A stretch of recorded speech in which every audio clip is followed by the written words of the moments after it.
Making it to the shelves of a European supermarket is just a dream for most African farmers. But Fruits of the Nile is a company which has shown it can be done by producing dried tropical fruit.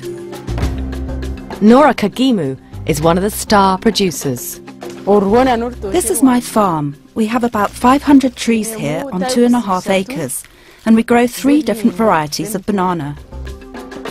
Nora Kagimu began drying bananas in 1994, but when her husband died, she needed a guaranteed income to support 5 children.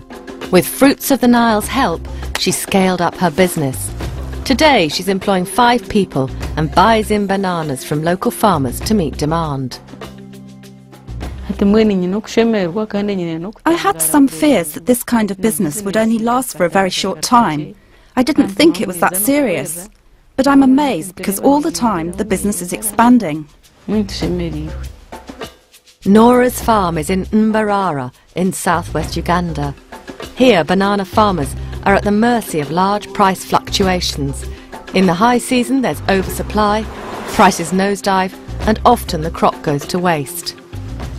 When the market's not there, some use their bananas for compost, and others just feed them to their animals. Fruits of the Nile has developed a source-to-sale drying process and provides a year-round market, so there's no waste in times of surplus. The key is to have the value-added processing happen at the farm rather than at a central factory.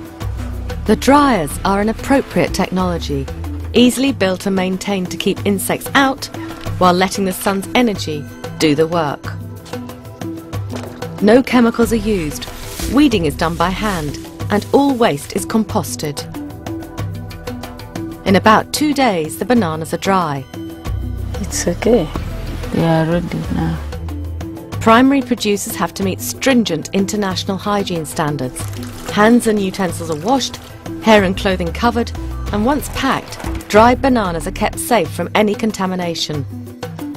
At first it was a bit difficult, but now this work is very easy for us. We like the way we wash and the way we dress for work. We liked the work and now it's become very easy for us to do it. The bananas are delivered to Fruits of the Nile's headquarters near Kampala. Nora makes a 10-hour journey once a month. At the factory, they are handed over for sorting. Now when the product comes into here, we need to inspect it thoroughly. Quality cannot be compromised, and the export market requires strict quality measures like what we go through here. It is a burden, but we have no choice because it is one of the requirements of the export market. There are 3 products: sweet bananas, chewy bananas, and dry pineapple, sourced from 120 producers who buy from 840 registered farmers. The fruit is packaged and sent by sea to the UK. Meanwhile, Nora gets paid. It's good money. Dried bananas are worth 10 times more than fresh. Producers can make over 50% profit. Nora's put money into her house and built an extension.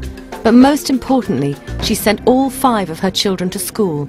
Next year, 3 will attend university.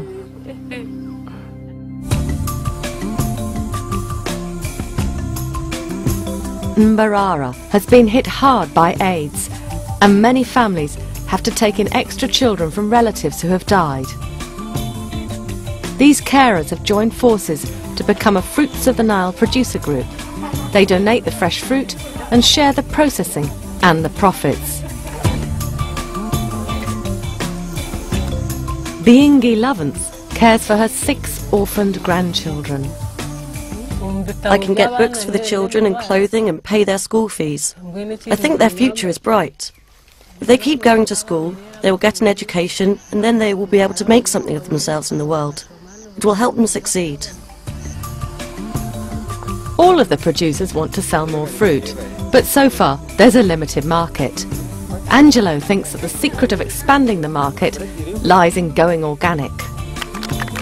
We have high hopes of getting certified organic, and we have gone through the first round of inspection. It will mean an increase on the number of outlets, and it would mean a sustainable market for our products. we shall be sure that the product will keep selling forever and ever.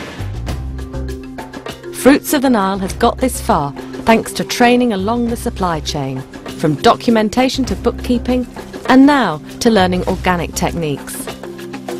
Good business skills have been introduced all the way from the farm to the head office, and everyone gets a fair share of the profits.